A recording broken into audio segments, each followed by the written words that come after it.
I'm in Midtown Manhattan. Oh, I'm starting. Is that okay? Sorry.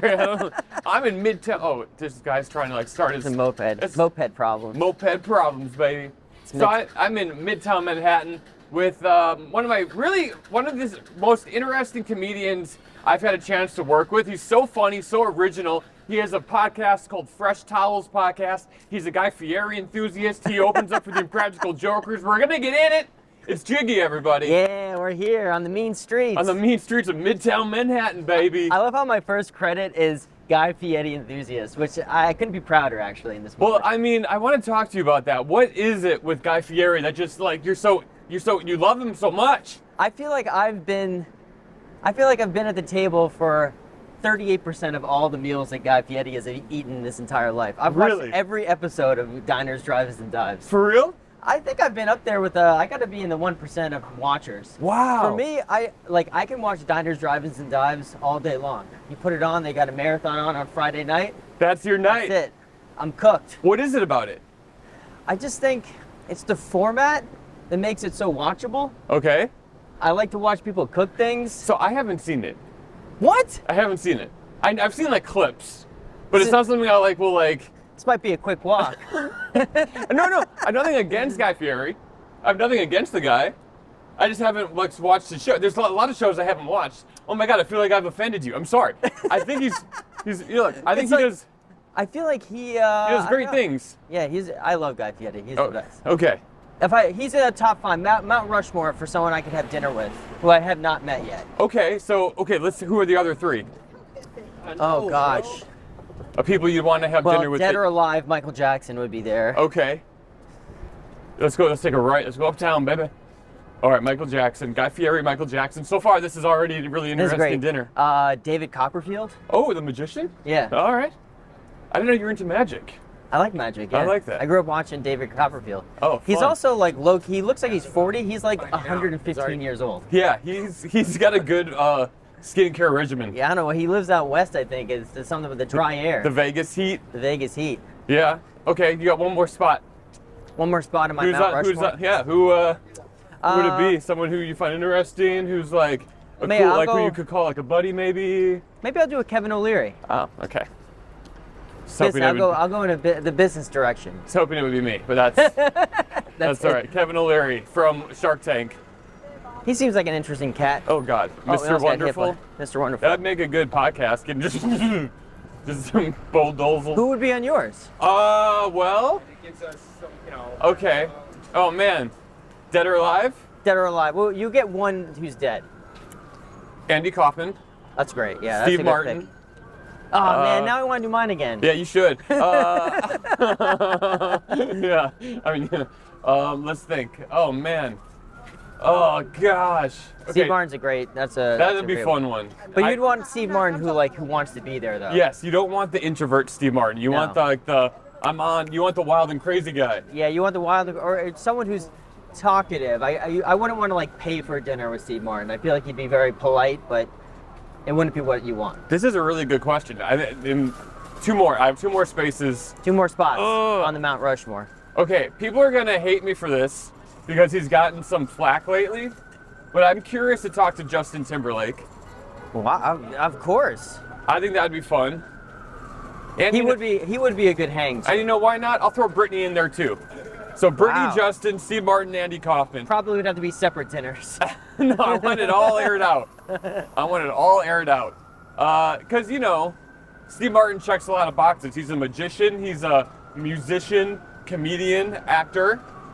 Andy Kaufman, you got the wrestler and a comedian. All multifaceted. Yeah. Yeah. Yeah, that's a good Mount Rushmore. It would have been fun to talk to Kanye West, circa 2015 Kanye West. Or before. Yeah. That'd be fun. Present day Kanye West, I don't know. I feel like you wouldn't know.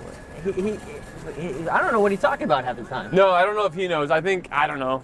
When you have a life like that, I think you just kind of end up just saying whatever and believing your own hype, maybe. Do you think you can be too famous? Me? No, I'm not going to be too famous. In general, do you think you can be too famous? Yeah, I think absolutely. Taylor Swift is way too famous. Too famous. Beyonce, way too famous. Who do you think's more famous, Taylor Swift or Beyonce? Oh man, well, I think it's going to be Taylor Swift. If you go to not another taking anything country, back from Beyonce, but I think even in like the Philippines, there's a drag artist named Taylor Sheesh, and she does drag. She does like the Eras tour in full drag. I say I'm from Wisconsin, so I say drag, in full drag, and she's like a celebrity because of that. It's in the Philippines, so yeah, I think probably sold out too. Oh yeah, she like does like those mall tours, which look kind of fun. Hey, listen, whatever sells. So you're from Boston, right? Or like outside of Boston? I grew up outside of Boston. Is that where you started comedy? No, I actually started comedy in college. I went to college down in Orlando, Florida. Orlando! Yeah, the entertainment capital of the Southeast. Oh baby, look at you. So you're doing mini golf, you're doing laser tag on the weekends, you're going to Universal. Catch my first 5 minutes at the mini golf arena. Oh my gosh. No, it was actually a great Orlando place to a lot, start. dude. Yeah, man. I loved starting comedy down there. There was lots of great rooms. I mean, Preacher Larson started down there. Yeah. You had Akeem Wood started down there. Yeah. You know Akeem? Yeah, Akeem and Preacher are good buddies. Yeah. We were all doing the same coffee shops. Oh yeah? In Orlando at the same time. That's awesome. Preacher's doing theaters. I'm still at the same coffee shops. Well, you know, look, everyone's journey's different. Just enjoy it. So you're also, hold on, dude. You've played Madison Square Garden. Yeah. So I don't think. Well. Yeah, I don't think you can be like, he's played theaters, and I'm playing coffee shops. You played MSG. I was on MSG stage. I played that show. Wait, you want to talk about it? It was a New York Comedy Festival, and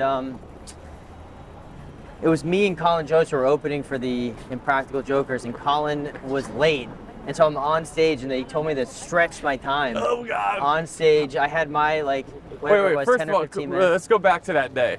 Because when do you, like, get the call? Because for those of you who don't know, Jiggy opens for the Impractical Jokers on their tour, correct? Right. And then you also I know you perform for some of them individually when they're on the road. Yeah, right? So I work with them on the road, and so I got the word I was doing that MSG show, which was like, obviously the biggest thing in my life. Yeah. And so I had my set down to the How much time did you have to prepare? About 2 weeks. 2 weeks. You got the call 2 weeks before. 2 weeks before. They told me in person, which was really nice. They all did? Yeah. How did they do it? I'm just so curious. We did their fan cruise, and they kind of sat me down after that and told me that they wanted me to open for them, which meant a lot to me. That's so nice. And but I immediately started freaking out. So I prepared the set, and then 10 minutes. I think it was 10 or 15, 10, whatever 15, it was. wow, that's a long and I have time. it down to the second. Yeah. I go on stage, and Colin is not in the arena, and he's coming after me. Where is he? He's at SNL. Ah! So I go on stage. I don't know how much time I'm gonna end up doing. I'm right at my last bit, and the tour manager comes out in front of the stage, in front of the front row, and tells me to stretch. Oh, I hate that sign. That's never good. So I'm just about to close, and I'm like, guys, what's the deal? What did you do? I had about 5 or 6 bits pocketed. Okay. And because you have the time. I have plenty of time, but you want to end on a high note, but yeah. I was not expecting that. But anyway, it was a crazy night. Really, that's really fun. Amazing. So were you nervous backstage before performing? Oh, yeah. How many people were there? Like 15, 16,000? Yeah, I was terrified, man. I was pacing back and forth and questioning everything I ever written. Yeah. And when you perform in an arena, I've done it too, and it's really fun. Not MSG, but college arenas. You can your timing's off. Yeah. Because you hear yourself, and then you have to wait a little bit. Yeah, the jokes have to go all the way to the back wall. Yeah. These are my fans. Yeah. And yeah, exactly. I picked 2nd Avenue to walk up. We just passed my old apartment on 55th and 2nd. I like this neighborhood, actually. Yeah. This time of year it's super busy third. with the Third, yeah. Christmas time and super busy. I love it. This way, but I love this. I love New York. Right now it's what is it, December 4th or something? Yeah. Yeah, I like it. It's packed out. And it's not that cold out. It's pretty mild so far. That's nice. And I sometimes miss my days down in Florida though. Yeah? What did you study in school? I was a media studies, but I played baseball in college, so I was kind of like I felt like I was more like a baseball major. That's cool. That's why I felt most of my time was playing baseball, and but yeah, it was like media communications. All right. And then you started doing comedy in Orlando. Yeah. You're doing coffee shops, and then when did you make the move to New York? I was about 3 or 4 years into comedy. Yeah, which your first 3 or 4 years feel like 15 years. That's true. It feels like I was doing it forever. It's Yeah. like it's time for me to go. Yeah, I'm ready, baby. And I came here, and you know, you just don't know anything, and like I feel like that feeling of New York of like I don't know anything, I don't know anybody. Yeah. I don't know if that ever shakes out, like because it's such a big city. There's so many people doing what you do. It kind of keeps you always on the edge of your seat. Yeah. Where like places like Orlando, even though I had a great time there, I felt like I knew everyone, I knew everything in just a few years. I always kind of feel like. Sorry, I'll let the siren go by. Oh, maybe we can go by the Plaza Hotel Let's for a do little it. Home Alone 2 I love action. it. I love it. That's perfect. A lot of times, just because the comedy community is so big in New York, sometimes I feel like I'm always an outsider. You know, like I look at other people, they have like their cliques. Yeah. I don't really have like a clique. I have like a lot of friends in certain cliques, but I don't have like my posse or anything, you know? And I think it's okay to be cliqueless. Yeah. I feel like that too. Yeah. And, Okay. Well, that's good. That's nice to hear. Yeah, I mean, the comedy community is so big. So that, it's really big. you It's can't, big when it's small, like, you know what I mean? Like it's one of those things where everyone's connected to someone in some way. You just don't 100%. know it yet. Yeah, that's true. But it's tough to be, you know, friends with everyone on the scene. It's impossible. Yeah. Oh, So- that's a nice tree. It's a nice tree. Look Let's at do a that. little. Aw. That could be a good thumbnail. I There you like go. that. There we Thumbnail. go. Ooh, Christmas walk. well, But I do think that's what makes it. That's what keeps you on your toes here. Like, Sure. And I kind of like that. That there's always new rooms and new shows opening. There's always a place to perform. There's always someone who's new coming in or someone who's going out, whatever it may be. Yeah. And that's what makes it kind of great. You know? Yeah. I also like that it's like an individual sport. Yeah. You know, like you're only as good as you work toward. Wait, I'm not really making sense, but you know, like if you want to get better, you don't have to rely on other people. You just got to rely on yourself to write, to do the work in comedy. The only downside I'd say to that of being an individual sport is there's times when outside of my wife, it'd be great to have, and I do, when you have like 2 or 3 people who know all your material. Yeah. And like they can see you either improving or adding to Yeah. it or helping you tag things, and people that you can really trust. It's nice to have that, and that's like, you know, your little comedy, your little team. You don't need a lot of those people. Like No. for me, I have like just a few people Yeah. who can help me like that, and then I help them back, and it's nice to have that. Sometimes my wife is great. Nothing bad to say about my wife, but she's not great to run material off of all the time. The worst, yeah. Because I'll think things are hilarious and she'll be like, and I'm like, no, you're supposed to say it's good. Like, she's too honest.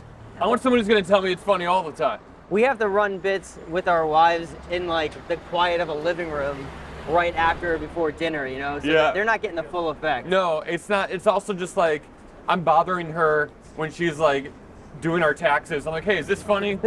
You know, and she's like, I asked her yesterday, I was like, the bit I was working on was like, I got married when I was 28, and my friends were all like, dude, that's having sex with one woman for the rest of your life. Like, and all I heard was sex with a woman for the rest of my life. I'm like, I'm in. That sounds great. Whoa, look at this bookstore. Oh yeah, there's a famous old bookstore. Wow. Dang, New York, baby. So yeah, and I ran that by her, and I was like, is that funny? She's like, yeah, that's pretty funny. I'm like, all right. All right, good. I don't know if that's been done before or not. I'll have to check, but it seems like it might have been, I don't know. But you know, just jokes like that or something. And it's also hard to run jokes about her, like run them by her. You know? when it's about her. When it's about my wife, yeah. Yeah. It's hard to run jokes about my wife by her sometimes. That's really hard, yeah. Yeah. Do you do a lot of jokes about your wife? Yeah, I mean, she's in there. It's a big part of my life, you know? So Absolutely. yeah, of course, she's in there. I try to keep it as original as I can. Yeah, of course. But yeah, I mean, she's a huge part of my life. It'd almost be weird if you don't. It would be. Yeah, you know, Yeah. it's like, I feel like if you have a family, like that's got to be in your act. Yeah. It has to be, you know. Do you have kids? I don't. Oh, okay. But we want to be parents. I don't know when the right time for that is going to be, but Yeah. What does your wife do? Is she entertainer? she works in fashion, so she's wow. she's the fashionista, and I'm on the entertainment side. That's awesome. She's a buyer for like a fashion company. Oh, so wow. She like merchandises and buys, you know, I don't know. I actually don't know what she does. Yeah, that sounds like you know pretty much. That's good. That's the extent of it. I know there's a lot of spreadsheets and All right. a lot of conference calls. So how did you start working with the Jokers guys? It's one of those stories where I was just like, I was down in Orlando. I was kind of like working my way up down there, and I was an MC at the Orlando Improv down there. Cool. And so I got to see a lot of acts come in and out. And there was just one weekend I was working with, God, what's his name? Tom Wilson, the guy who played Biff from Back to the Future. Oh, cool. You just stand up? Yeah, wow. Really funny too, and super cool. nice guy. Good for him. And I hope his name is Tom. I think it's Tom Wilson. Okay. Thomas Wilson. Well, you can fact check. And I was working the weekend with him, and on the Sunday night show, which is usually the smallest show, Yeah. the Joker's tour manager just popped in just to see what was going on at the club, and took my information, and they had a fallout. The next week, they just started touring, and so the show happened to be in Boston, where I'm from, and I'm like, absolutely. I flew up there, did the show, and we became fast friends. Was it at the Wilbur? At the Wilbur, yeah. Wow, it's a great venue. I love that. It was the biggest show I ever did. Yeah. A lot of touring with an act, there has to be a certain level of professionalism or being funny, but a lot of it, as you know, is just getting along. Yeah. So, yeah. And we all became fast friends, and and then we just kept it going. That's kept it rolling. great. That's awesome. And so, how many years has it been? Because I know they're not playing small. The Wilbur's a huge. It's a big theater, but they're playing they're selling a lot of tickets. I've known them for over a decade. Wow. Yeah, I met them in like late 2012, 2013. Can't believe they've been on for that long. I know.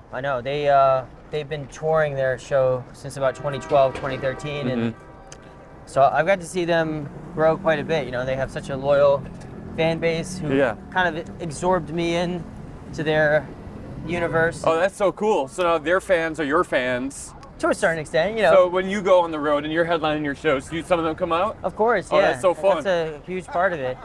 But they give me a. I've learned so much about the business from them, just from working with them and seeing how it can go. To be like, just how they work on TV, how they work on the road, like how the business works of it. Before that, I had no idea, Yeah. And so I learned so much just from osmosis of being around them. But that's awesome. And then my goals are obviously like many of ours. Have our own things, do our own tours, and have our own shows. Of course. Walk the streets. Yeah, baby. You were doing it. But yeah, it's cool to have a big brother, so to speak, in the industry, because it's a lot of the questions that you have, there's a direct answer right there. So who do you go to for advice when you need comedy writing advice? Yeah, they're one comedy of the writing advice? Yeah, who's the guy to go to for that? Of the Jokers? Of the Jokers. Joe. Joe, okay. Out of the four of them, even to them, he's the big brother of my big brothers. Oh, really? Yeah, Okay. Everyone goes to Joe for advice. Okay. For life, for anything. And all right. He has a. So he's the guru. Yeah, he's the guy you go to for any type of life advice, but even comedy, he has just a great sense of comedy, Yeah, he seems really funny. He seems pretty fearless. Yeah. I like that. He's impossible to make anyone embarrassed. Oh, we got to spin the camera here. Yeah, we're on 5th and 59th. I feel like a tourist in my own city, but here's the Plaza Hotel. New York's finest hotel. Right there. Home Alone 2. Lost in New York. Such a good movie. Great movie. I'm going to watch it this week. Although, the first one is better. You think so? Yeah. Okay. I like Home Alone 2 See you later, because man. it's you like 2? No, I don't care. I like them all. Both of them are great. They're both great, but 1 or 2, 3 is trash. Yeah, I never even watched it. No. 2, he's just a little bit older. Yeah. There's some of the funniest lines in any movie ever. Yeah. I laughed out loud and for Home Alone 1. Okay, yeah, Home Alone 1 is great. And you watch it as an adult. I just rewatched it on a plane. Yeah. I picked up this line. I never even knew it was in there. When he's screaming at the beginning, he goes, "When I grow up and I get married, I'm gonna live alone. I'm like, what a great line. That's really funny. Yeah, it's a great line. You watch like your favorite movies from childhood, and as an adult, you can pick up little things that the writers, put in there for adults that kids they go over our heads. Yeah, never even picked it up. Never even picked it up. That's incredible. And how many times do you think you've seen Home Alone? Oh God, 100. 100 times. Right? Yeah, probably. It's so good. 100's a lot. I mean, maybe like 10. You've watched it 10 times? Maybe. 100's a lot. That's a long. That's probably a lot. Maybe not start to finish. Okay. I remember watching it like almost every Thanksgiving for like a couple years. It would just be on TV. I feel like I'm at least once every holiday season, I'll watch at least part of it. Oh, that's fair. We're close to Central Park over here on our right side. Yeah, we'll cross. My wife is a big like animal rights person. Oh, horses? Oh yeah. No go on horses. She'll yell cruelty at the horses, even if they're just like parked, and like the owner will be like across the street, so it just looks like she's yelling at the horses. She's like, what? Honey, they're not there. And it's kind of. I do agree with her, but I don't like confrontations. I'm just like, all right, make your money. I think they moved them. They used to be down here on the street, which that's tough. Oh, they're not on the street anymore? No, I think they moved them down to like closer to Columbus Circle. They're not on 59th Street. Oh yeah, you're right. They used to be all right down here. Yeah. They still have the lane, but they're not down here. Huh. Do you want to walk Let's do it. Park? Yeah, this why side of the not? park? Getting our steps in, huh? Yeah. It's kind of nice. Fun fact, I used to work down here. You did? Yeah. What did you do? So when I first moved to New York City, I moved with like a little bit of a nest egg, which you have to do, which it's like a 20-something nest egg, which was like not enough to make it even like 3 months here. Yeah. So I got a job. I worked overnight at a hotel. Oh, wow. And so I worked up here, and it's like a super fancy hotel. And what did you do, door guy? I was front desk. Front desk? Yeah. Overnight? Getting screamed at by Wow. people. And I had a couple of day shifts, but a couple night shifts. Were you just watch TV? No, it's like, it was like real, it's one of the nicest hotels in America. Can you say the name?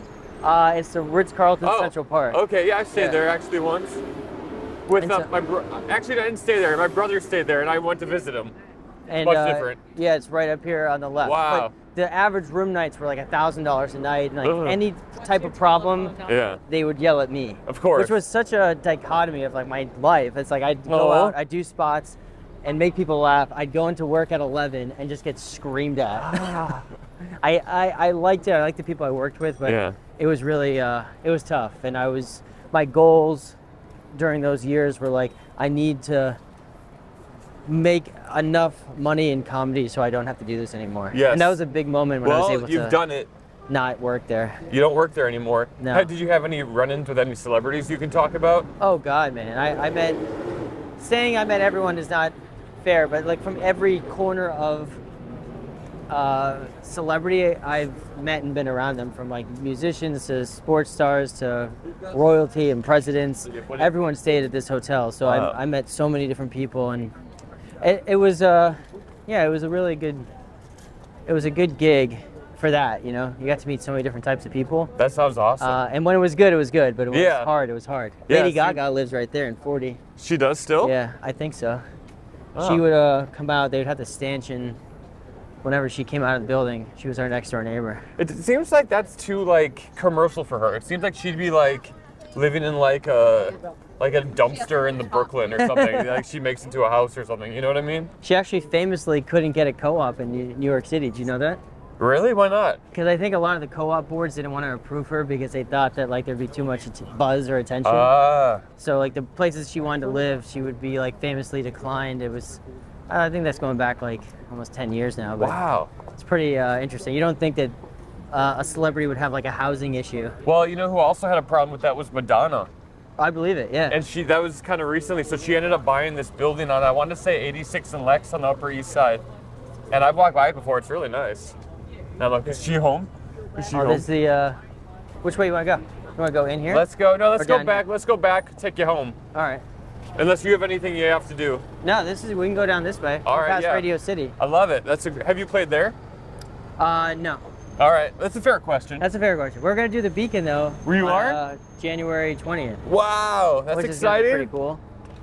That's so cool, man. Yeah. So you also have a special coming out soon, right? I'm shooting it on Wednesday. This Wednesday? I'm shooting it this Wednesday. I'm nervously at the excited. Moxie Hotel. Yeah. You run a show there. That's really fun. Yeah, we do a monthly residency show I do there. It's really cool. Let's pass this truck. Yeah. I feel like that audio is gonna be shit. Now you might be surprised though, like doing this in the city, like the audio is really not that bad. With these, Yeah. that's a good idea. Yeah. You lap it up. Lap it up. Otherwise you wouldn't hear shit. Yeah. Okay, sorry. Go on. Okay, so you run a monthly show at the Moxie. Monthly show at the Moxie, and so when I was looking at places that I wanted to film it, I was like, I don't need to pretend that like I need to be on a big stage and have 3,000 people in the audience. And so I wanted to do something that felt more authentic to me, and the Moxie is like my second home in the city for stand-up. I feel comfortable there. So we're gonna be bringing in like staging and making it feel give it a little boost, but it's gonna be fun. We're shooting it in like a penthouse suite, and Joe from Jokers is directing. Wow, that's awesome. Yeah. So is it sold out? It is sold out. Yeah. Oh, congrats, man. That's awesome. Yeah. First comedy special filmed at the Moxie? First comedy special filmed there, yeah, and it's my first one. That's so exciting. We're gonna be actually filming two different 30-minute sets. Okay. So it's actually two different specials that are gonna come out. Cool. And are you filming each one just once? Filming each one twice. Nice. So each showtime is gonna have an A and a B set. Wow. And we changed the sets. I'll change my outfit. One of them I'm gonna look like a straight up Backstreet Boy. Oh, I love that. Yeah, I love that. I'm doing like all white. It's high tops, it's gonna be like pretty skinny cool. jeans and high tops. Got the white jeans, white denim. Yeah, baby. And one of the 30-minute specials. You're not doing that just for me, are you? I listen. I rival you with my affection for boy bands and NSYNC, Backstreet Boys. O-Town. Oh, don't even get me started on O-Town. Well, yeah? LFO. Oh, I love those guys. I'll tell you later, but the guy from my buddy from O-Town just moved to New York like a block away from me. No way. Yeah. Oh yeah, that'd be those guys are awesome, man. You gotta have him on your show. He started doing comedy. Really? Yeah. Oh wow. It's That's fun. pretty cool. Yeah. Okay, sorry, I didn't mean to cut you off there. Yeah, so the first 30-minute special I'm doing is kind of based on all like 90s nostalgia. Oh, that's so fun. And so I'm dressed hopefully appropriately, and then we're doing another the special that's more based on like my wife in New York. Okay. And they're gonna be released about 6 or 8 months apart. Wow, you're smart to do it that way. I just wanted to maximize my time. It's very expensive, as you know, self-producing it. And okay. I thought this could be a cool way to get 2 30 minutes instead of 1 hour. Such a smart guy. It's a tough amount of time, like for your first debut. I don't know if an hour is the right thing to do. Yeah. Tony Hinchcliffe. Tony, there we go. I think that's a great idea. That's a lot of material though to memorize. Yeah. It's a lot. You got a full hour there. Still got a full hour to put together. And now, are you going to put that hour to bed, or are you gonna still be performing that hour until the special comes out, and then try to write some new stuff? Like, are you one of those guys that feels like you have to throw it away once you record it? Probably. What kind of guy are you? Probably a middle ground of the two. Yeah. Like I'm still gonna be on the road touring pretty aggressively through March, so I'll probably keep the material until it comes out, and then, yeah, I mean the goal is to keep writing, and hopefully I can start to release some of the material and for some new stuff. That's exciting. This is where my wife works, actually. Oh, let's go visit her. Building. Let's go say hi. You can show it right up. It's been in tons of movies. Oh, so right here? Yeah, right here. There was a scene, the end of the movie Lost in America. Do you know that movie? Of Albert course. Brooks? Yeah. Last scene of the movie was shot right here. Really? Yeah. Look at that. This is, when they come to the city to try to get his job back. This is the building that he works in. Really? Yeah. Yeah, this building, was this building also an elf? It is an elf, yeah. It is? All right. I think because of the candy canes. Oh, yeah. Yeah, I love the candy canes. Classic. Man, New York is great in winter, man. The decorations are awesome. Even if you don't like celebrate Christmas, You just feel like the energy of the city. It feels different, don't you think? Yeah, we went, my wife and I were in Grand Central yesterday. We took a train up to Poughkeepsie for a gig, and like, dude, Grand Central was incredible. Yeah. You know, you forget that it's like, it's so iconic, and as a New Yorker, if you don't go there all the time, it's like, yeah, you gotta go enjoy some of these things that we kind of take for granted. Yeah, that's so cool. I love it. Yeah, you're right. As a New Yorker, you really don't do the things, but you should, you know? I remember like, my brother, oh, sorry, go ahead. I feel like every New Yorker should take a weekend once a year and just be like, okay, maybe I should go to the Statue of Liberty, or maybe I should go to the top of the Empire State Building. Yeah. And we kind of avoid those things as people who live here, but if you do them, you're like, oh shit, I get it. Yeah, it makes sense. Yeah. Yeah, it's fun. It's, you know, it's one of the reasons why we pay so much in rent. For real. It's not cheap. Now we're on the, speaking of not cheap, one of the most expensive corners in the city, Fifth Avenue. 5th Ave and 57th Street. The Tiffany corner. Louis Vuitton. Oh yeah, Tiffany & Co. You watch Sex and the City? Do I watch Sex and the City? Yeah. No. Would it be funny if I was like, oh, I watch Sex and the City, but I don't watch Guy Fieri? No, I don't watch. No. Tell me about it. Well, we just started, I never saw it either. Oh, and then, okay. We started watching it from season 1, episode 1. And that was one of those things, I'm like, oh man, I get it. It's such a great New York City show. Oh, really? Oh God, if you live here, it's like, you totally get it. So I used to be like acquaintances with Mr. Big. Really? Chris Nuff, yeah, because he owned, I think he still does, he's the owner of the Cutting Room. Really? Yeah, you know that venue? Of course. And I used to perform there every weekend in this variety show called The Scandal. And it's unfortunately the lady who ran it passed away, but it was like the first gig I ever had in the city that was like continuous. Yeah. And he'd be there and watch me, and like we were kind of like buddies. Like when I'd see him there, you know, it's kind of fun. That's because really I cool. had just moved into the city, and I'm like, hey, I'm friends with Mr. Big. It's kind of cool. I mean, that's iconic. Does he still own it? I didn't know that. I think so. This guy Peter and Chris, I think, own it. Wow. Yeah. It's pretty fun. That's a great comedy venue too. It is a great comedy venue, but the old location was where I performed when it was on like 21st Street or 23rd or something, by Gramercy. Yeah. And it was by like the Flatiron Building. It was like right over there. That was a great venue. That was smaller, right? Smaller. I liked it. I hate to say it, but I liked it better than the new one. It was more grungy, more like punk rock. Yeah. Now it's a little more buttoned up. Yeah, I think so. Yeah. It was always a fun place to go though. What's your favorite room to play in the city? Great question. Oh man. I don't know if I have favorite rooms, but I have like favorite shows. Okay. Like I like the West Side Comedy has a new joke show. Right Bananas? Right Bananas. Yeah. I love that show for some reason. I always have a lot of fun.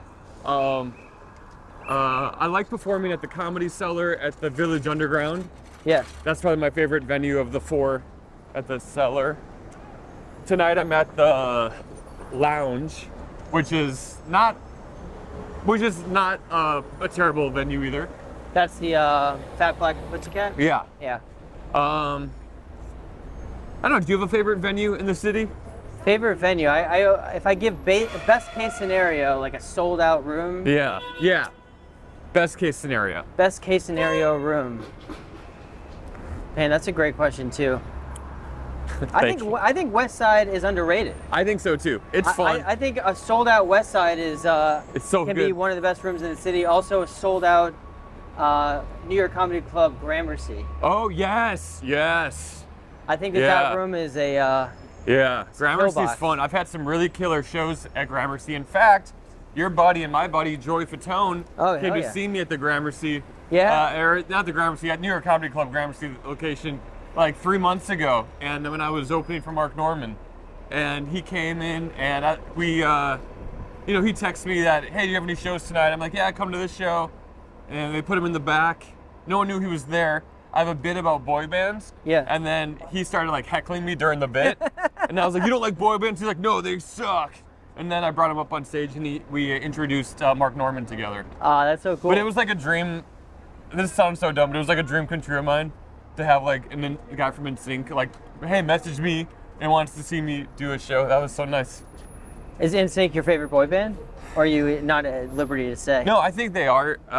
Okay, so like I love NSYNC, but like I gotta tell you, O-Town's pretty great.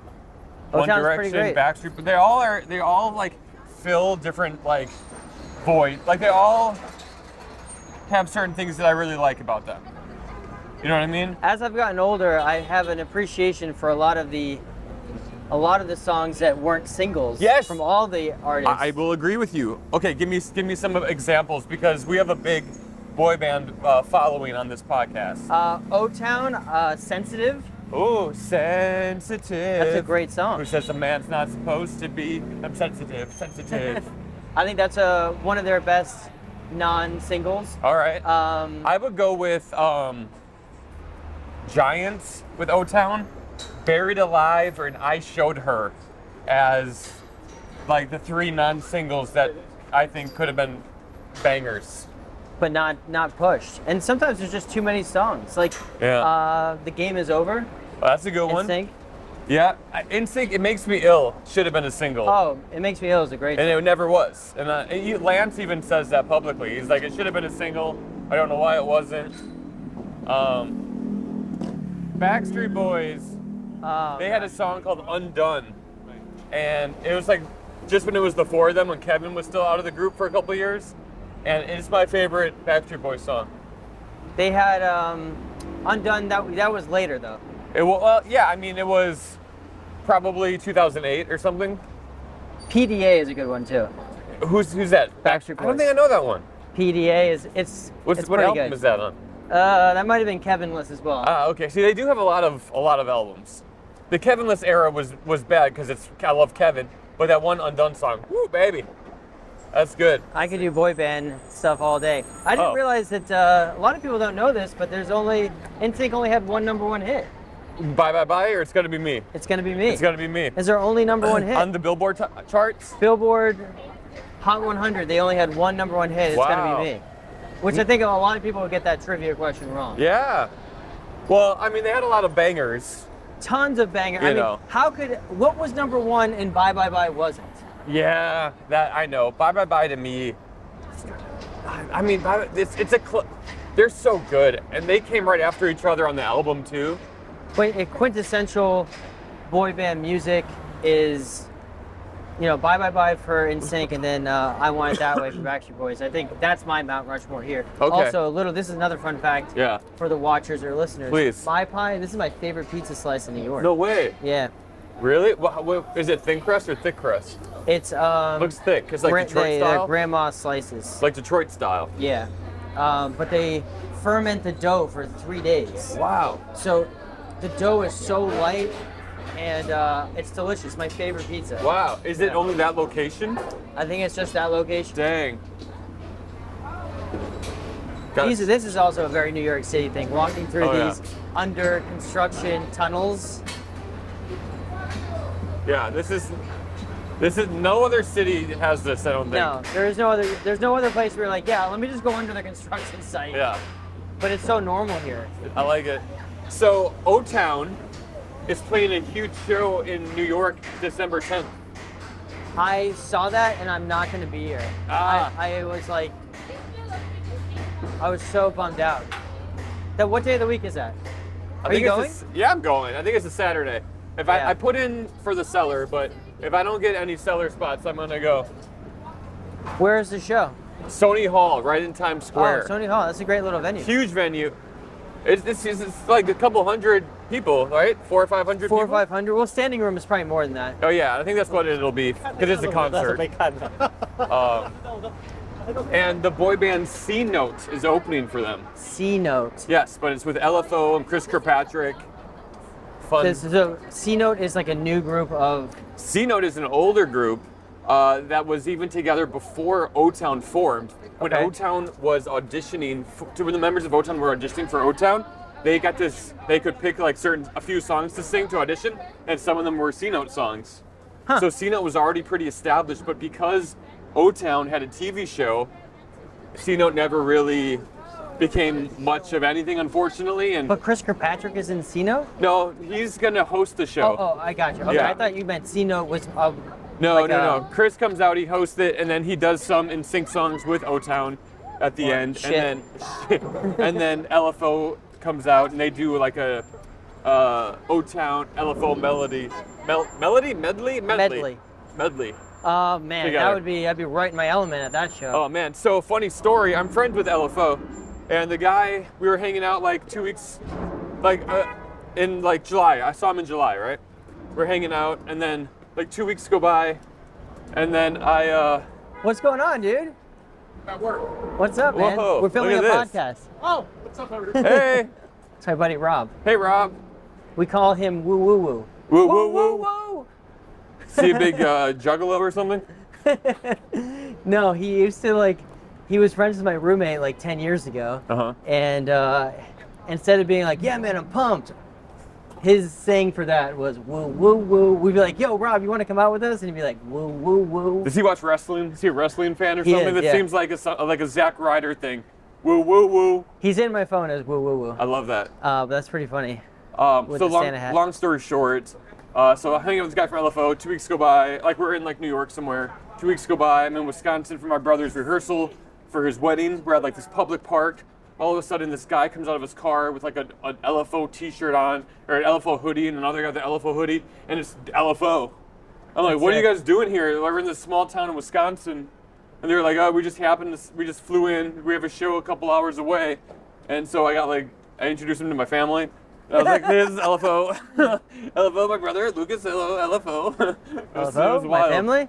Yeah, it was just a like small world thing. And we got, I love LFO, man. Their music is great. yeah, only one surviving member. I know, it's so sad. Yeah, but he's a good dude and great guy, so. I mean, Summer Girls is also, I'd put it up there as a quintessential boy band song with I Want It That Way and Bye Bye Bye.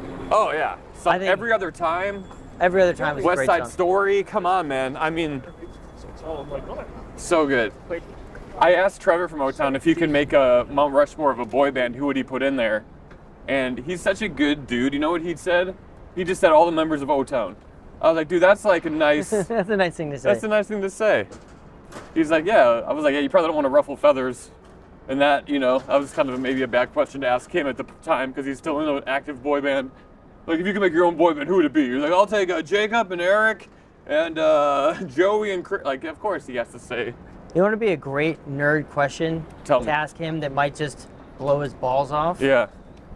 I'm 98% sure. I'm a huge Michael Jackson fan. Uh-huh. And the first time I ever came to New York Okay. was in September 2001 Yes. to go to MSG Yes. for Michael Jackson's 30th anniversary concert. Yeah. O-Town was there.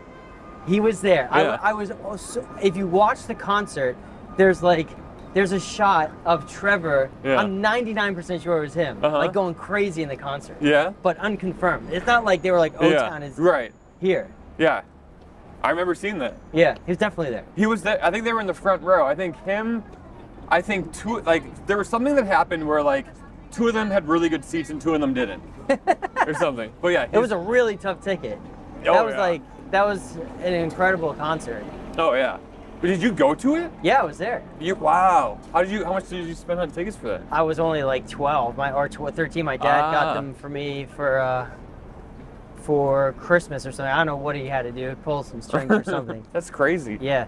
That's But so that was fun. like to this day one of the best concerts. I mean, I just stood there just in awe. My first concert was Janet Jackson. Oh shit! Mhm. When you were a kid? I was a kid. My brother went for his birthday. She was in town, and I went with like my whole family went. I feel like I saw Janet Jackson with my cousins. I'm the only boy cousin. What is this? I'm sorry. What is that on that? Those little, they're those like little tassels? things, little tassels. It could be like a Christmas decor. Yeah, I've never seen that before. So sorry. Go ahead. Sorry. Janet Jackson toured 1993, maybe Was it 94. the Velvet Rope tour? Could have been. I was very young. I mean, I was like only 7 or 8. That's probably the concert I went to as well. No, I was probably I probably went to the one before that. And all my cousins are girls on my dad's side of the family. So it's all girls are all older than me. So they took the little cousin to go. And it was the night of the Super Bowl. And Janet Jackson, if you can imagine, in an arena, this is at the Boston Garden, she did the entire concert, and on the Jumbotron, they played the Super Bowl. Really? Yes. That's wild. So the game She was okay playing. with that? I think that they made a calculated decision of like, well, it's the night of the Super Bowl. It's probably not a great night to do the concert. So Right. what can we do to like? They didn't know it was the night of the Super Bowl when they booked the Night of the show? Super Bowl, they played it on the screens. How crazy is that? That is crazy. I still remember that, and that was the first time I was deaf from the speakers. Oh man, I couldn't hear for like 3 days. that's crazy. Janet Jackson, great show. She's great. She's cool. But I would love to see her as an adult. She's still out there. She's still out there. She's still crushing it, or slaying, as the kids say. Yeah, She's a slayer, right? she's awesome. She's cool. She's cool. Well, I don't want to end this podcast right outside your apartment because I don't want people to know where you live. But everyone, please check out Jiggy. He's got shows monthly at the Moxie. Yeah. Fresh Towels Podcast. You can follow me on Instagram, Jiggy Comedy, like getting jiggy with it, Jiggy Comedy, and I'll be releasing information on the special on there, and yeah. Do you know where it's gonna land? Like YouTube, you think? We don't know yet. Yeah, we're gonna try to shop exciting. it. Yeah, we're gonna shoot and shop. The day this comes out is the day you're filming your special. So everyone, nice. wish Jiggy luck. Go on Instagram, tweet him, X him, Facebook him, all the things. Talkie walkie. See you later.